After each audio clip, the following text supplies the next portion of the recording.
ரிஷபராசி அன்பர்களுக்கான தமிழ் புத்தாண்டு நல்வாழ்த்துக்கள். தன்னுடைய உழைப்பால முன்னேற்றத்தை உருவாக்கக்கூடிய ரிஷபராசி அன்பர்களே, உங்களுடைய ராசிநாதன் சுக்கிர பகவான் இந்த பராபவ வருடம் தமிழ் வருடம் ஆரம்பிக்கிற நாள்ல உங்களுடைய ராசிக்கு 12ஆம் இடத்துல இருக்காரு.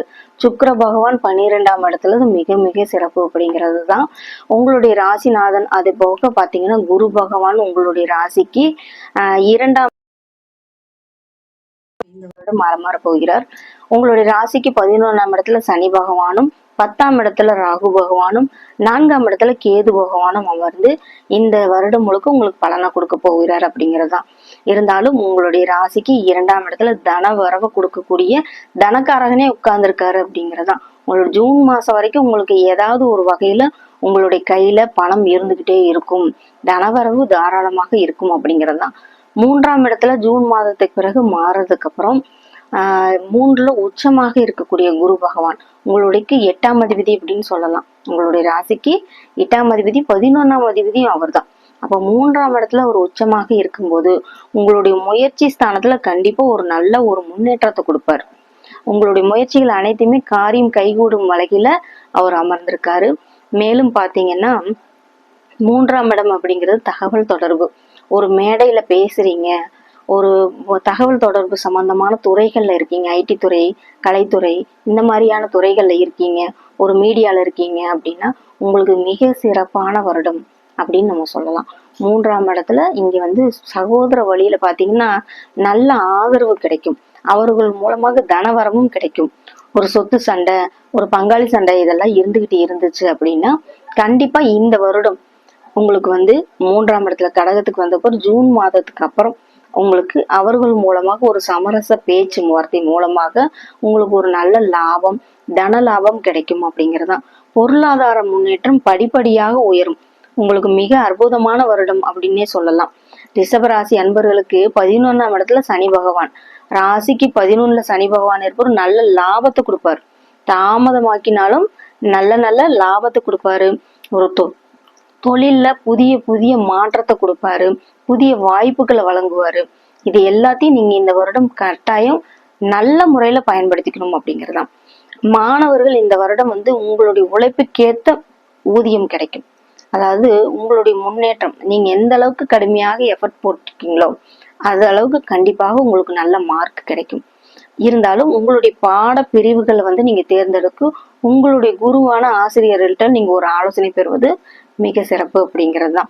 அதே போல பெரியவர்கள் உங்க வீட்டுல இருக்கிற பெரியவங்க கிட்ட நீங்க ஆலோசனை பெற்று ஒரு நல்ல கல்வி நிறுவனம், ஒரு நல்ல முன்னேற்றம் கொடுக்கக்கூடிய வெளியூர் சென்று படிக்கக்கூடிய முன்னேற்ற வாய்ப்பு இதெல்லாம் கண்டிப்பாக உருவாகும்.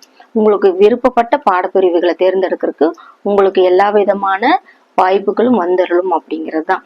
இருந்தாலும் நீங்க உழைப்ப கொடுக்கணும் அப்படிங்கிறதையும் நான் சொல்லிக்கிறேன்.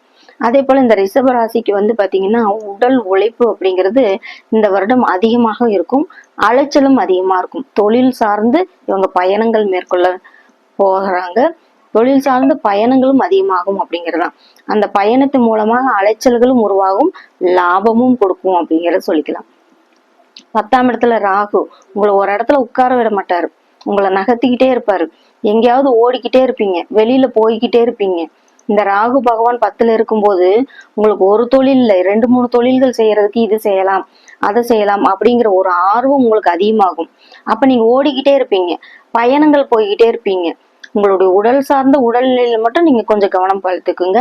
தண்ணீர் அடிக்கடி வெளியில அந்த மாதிரி எல்லாம் குடிக்க கூடாது. அதுல நீங்க கொஞ்சம் கவனமாக இருக்கணும் அப்படிங்கிறதுதான். தொழிலை பொறுத்த வரைக்கும் உங்களுக்கு ஒரு அருமையான வாய்ப்பு அப்படிங்கிறது இந்த வருடம் உங்களுக்கு அமையும் அப்படிங்கிறது தான். 4ஆம் இடத்துல கேது இருக்கிறதுனால உங்க உடல்நிலையில மட்டும் நீங்க கொஞ்சம் கவனமாக இருங்க. சுகஸ்தானம் கண்டிப்பாக பாதிக்கப்படும் அப்படிங்கிறது தான். நீங்க மருத்துவ ஆலோசனை இல்லாம எந்த மருந்து மாத்திரையிலும் சாப்பிடாதீங்க. அது கண்டிப்பா உங்களுக்கு ஒரு அலர்ஜியையோ ஒரு பிரச்சனையையோ, வயிறு சார்ந்த பிரச்சனைகள், எலும்பு அந்த தோல் சார்ந்த பிரச்சனைகள் கண்டிப்பாக கிடைக்கும். அதனால அதுல மட்டும் நீங்க கவனமாக இருங்க. ட்ரீட்மெண்ட் டாக்டரோட ஆலோசனை இல்லாம நீங்க எந்த ஒரு மரத்திலையும் சாப்பிடாதீங்க. ஓகேங்களா? அடுத்து பாத்தீங்கன்னா கார்த்திகை நட்சத்திரத்துல பிறந்தவங்க, ரிஷபராசி கார்த்திகை நட்சத்திரத்துல பிறந்தவங்க சஷ்டி விரதம் இருங்க. செவ்வாய்க்கிழமை அன்னைக்கு சஷ்டி விரதமும் நீங்க இதை கடைபிடிங்க. 6 முகம் கொண்ட முருகப்பெருமான வழிபாடு செய்யுங்க. 6 விளக்கேற்று நன்னெய் விளக்கேற்றி வழிபாடு செய்யுங்க. கண்டிப்பா உங்களுக்கு முன்னேற்றம் உண்டு அப்படிங்கறதான். ரோகி நட்சத்திரத்துல பிறந்தவங்க பிரதோஷ காலங்கள்ல நந்திக்கு பால் அபிஷேகம் பண்ணுங்க. உங்கள் வாழ்வில மேலும் மேலும் நீங்க வளர்ச்சி பாதைய நோக்கி போய்கிட்டே இருப்பாரு. அந்த கிருஷ்ணர் உங்களுடைய வளர்ச்சி பாதையை கொடுப்பாரு அப்படிங்கிறது தான். மிருகசீரிஷ நட்சத்திரத்துல பிறந்தவங்க ஸ்ரீ ராகவேந்திரரை படிச்சுக்கோங்க. வியாழக்கிழமை அன்னைக்கு ஸ்ரீ ராகவேந்திரரை வழிபாடு செய்யுங்க. கண்டிப்பா மருதமலையில இருக்கக்கூடிய பாம்பாட்டி சித்தரையும் வழிபாடு செய்யுங்க. இவங்க 2 பேருமே உங்களுடைய வாழ்க்கையில நல்ல ஒரு முன்னேற்றத்தை கொடுக்கக்கூடிய வாய்ப்பை கண்டிப்பாக உருவாக்கிறாரு. உங்களுக்கு ஏற்படுற தடைகள் எல்லாம் நீங்க நீக்கணும்னா இந்த நட்சத்திரத்துல பிறந்தவங்க இந்த வழிபாடை நீங்க கண்டிப்பா மேற்கொள்ளுங்க.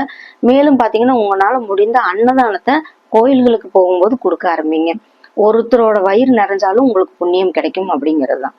மேலும் பாத்தீங்கன்னா மேலும் மேலும் நீங்க வளரணும்னா அன்னதானத்தை கொடுத்து புண்ணியத்தை சேர்த்துக்கோங்க அப்படிங்கிறது தான்.